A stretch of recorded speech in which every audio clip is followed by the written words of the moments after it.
Good morning students. ये सारे tutorials में आप सभी का स्वागत है। आज आप लोगों के सामने एक नया वीडियो लेकर के आया हूँ, विशेषण की अवस्थाएं।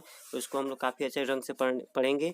पढ़ने से पहले आप लोगों से मेरा निवेदन है कि मेरे चैनल को सब्सक्राइब नहीं किए तो सब्सक्राइब कर लें और मेरे वीडियो को आप लोग लास्ट तक ज़रूर देखें और कमेंट्स बॉक्स में बताएँ कि जो भी दिक्कत हो आप लोगों को। तो हम लोग तुलनात्मक बोधक विशेषण की परिभाषा देख लेते हैं। जैसा कि हम सभी जानते हैं, विशेषण शब्द संज्ञा सर्वनाम की विशेषता बताते हैं, लेकिन कई बार दो वस्तुओं के गुण दोष आदि की तुलना की जाती है। ओके, जिन शब्दों से दो वस्तुओं की परस्पर तुलना की जाती है वे शब्द तुलनात्मक बोधक विशेषण कहलाते हैं। जैसे यहाँ पे आप लोग को दिख रहा होगा कि राम क्या है, कि राम जो है सुरेश से ज़्यादा सुंदर है। यहाँ दो व्यक्तियों की विशेषताओं की तुलना की जा रही है। ओके, अब हम लोग यह जानेंगे कि विशेषण की अवस्था अब हम लोग यह जानेंगे कि विशेषण की अवस्थाएं कितनी प्रकार की होती हैं। तो मेरे प्यारे विद्यार्थियों, विशेषण की अवस्थाएं निम्न 3 प्रकार की होती हैं। तो सबसे पहले हम लोग जानेंगे उसकी अवस्थाएं कौन कौन होती हैं उसके विषय में। ओके, तो जान लेते हैं। सबसे पहला जो होता है वो आपका मूलावस्था होता है, मूलावस्था। दूसरा जो होता है वो आपका उत्तरावस्था। तीसरा जो होता है वो आपका उत्तमावस्था होता है। ओके, तो कोई भी यदि आपसे पूछे कि विशेषण की अवस्थाएं कितनी प्रकार की होती हैं तो आप लोग कभी मत भूलिएगा, विशेषण की 3 अवस्थाएं होती हैं। पहला होता है मूलावस्था, दूसरा होता है उत्तरावस्था, तीसरा होता है उत्तमावस्था। ओके, अब हम लोग तो यह जान चुके होंगे कि विशेषण की अवस्थाएं कितनी प्रकार की होती हैं। तो सबसे पहले हम लोग जानेंगे कि मूलावस्था किसे कहते हैं। ओके, तो देख लेते हैं। जब किसी एक ही व्यक्ति या वस्तु की विशेषता बताई जाती है तो उसे मूलावस्था कहते हैं। ओके, यहाँ किन्हीं दो वस्तुओं या व्यक्तियों की आदि की तुलना नहीं की जाती है, यानी मूलावस्था में केवल एक ही व्यक्ति की विशेषता को बताई जाती है।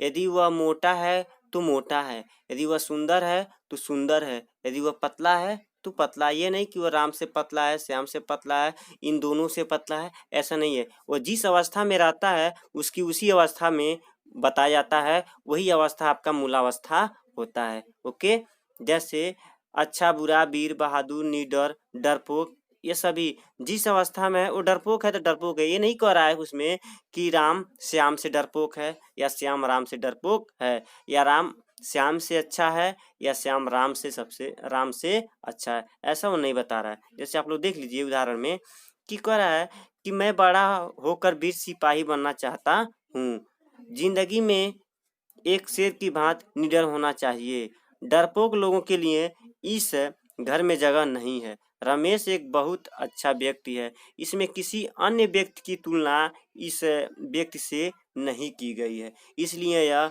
मूलावस्था होता है। मूलावस्था में आप लोग को बता दें कि जिस अवस्था में आप हैं उसी अवस्था को हम मूलावस्था कहते हैं। No change any stream. Okay, अब देख लेते हैं कि सेकेंड क्या। दूसरा आपका है उत्तरावस्था। उत्तरावस्था किसे कहते हैं इसको जान लेते हैं।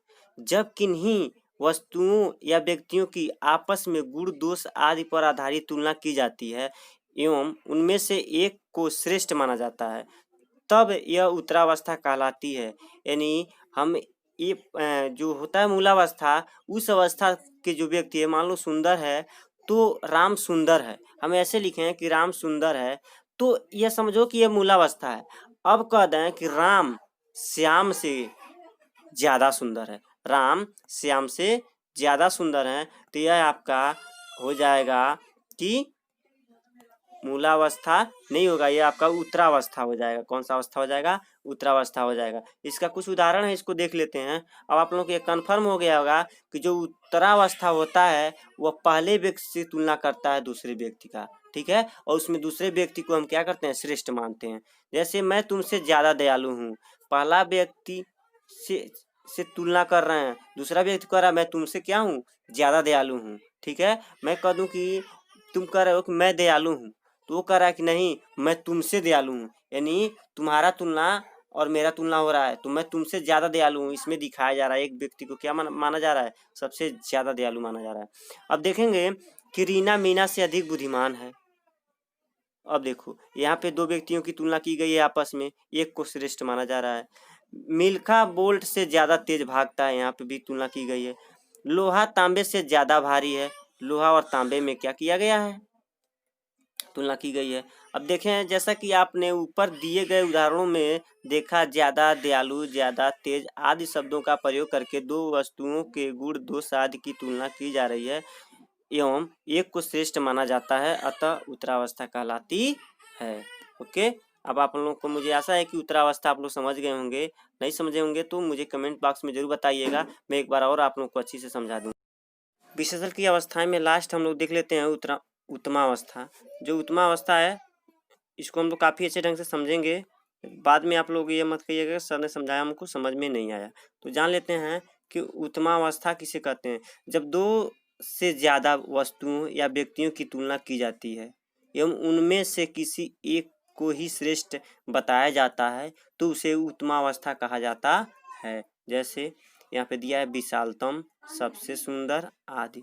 समझ में आया कि इसमें क्या होता है कि पहले व्यक्ति और दूसरे व्यक्ति से तीसरा व्यक्ति सबसे श्रेष्ठ माना जाता है। जैसे हम कहें राम और श्याम से ज्यादा सुंदर किशन है, ऐसे करके तीसरे व्यक्ति को हम सबसे श्रेष्ठ मानते हैं, इसलिए वो क्या होता है उत्तमावस्था होता है। उदाहरण देख लेते हैं, सभी महासागरों में प्रशांत महासागर विशालतम है। ओके, तो विशालतम जो शब्द है वो उत्तमावस्था होता है।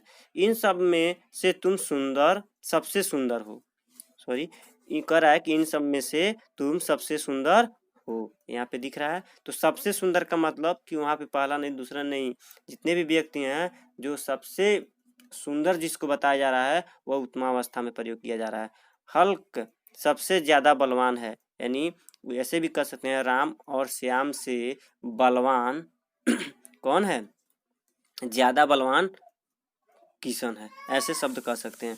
ऊपर दिए गए उदाहरणों में आप देख सकते हैं विशालतम, सबसे सुंदर आदि शब्द प्रयोग किए गए हैं। इन शब्दों में से हमें कोई एक वस्तु या एक व्यक्ति श्रेष्ठ होने का पता चल रहा है, अतः यह उत्तमावस्था कहलाती है।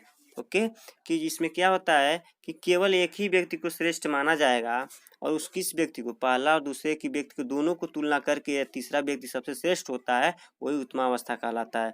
यहाँ पे कुछ उसके उदाहरण दिए हुए हैं, उसको हम लोग जान जाएंगे, मूलावस्था का, उत्तरावस्था का, उत्तमावस्था का, उसको जान लेते हैं। महान जो है मूल अवस्था में है। अब देखिए महांतर उत्तरावस्था में है। उत्तमावस्था में देखिए, उत्तमावस्था में महानतम, ऐसे मूलावस्था में दिया है लघु, उत्तरावस्था में दिया है लघुत्तर और उत्तमावस्था में दिया है लघुत्तम। ऐसे सभी आप लोग क्या कर लीजिएगा, लर्न कर लीजिएगा। और आप लोग इस वीडियो को अंत तक देखने के बाद मेरे चैनल को सब्सक्राइब जरूर कर दीजिएगा और मेरे वीडियो कम से कम 10 लोगों को जरूर शेयर कीजिएगा ताकि और लोग हमारे वीडियो को देखें और पसंद करें। और कमेंट्स बॉक्स में यह जरूर लिखें कि सर ने आपने बहुत अच्छा समझाया, नहीं समझाया। जैसा आप लोगों को वीडियो पसंद आया हो उस तरह से आप लोग कमेंट बॉक्स में जरूर हमें बताएं। Okay, thanks.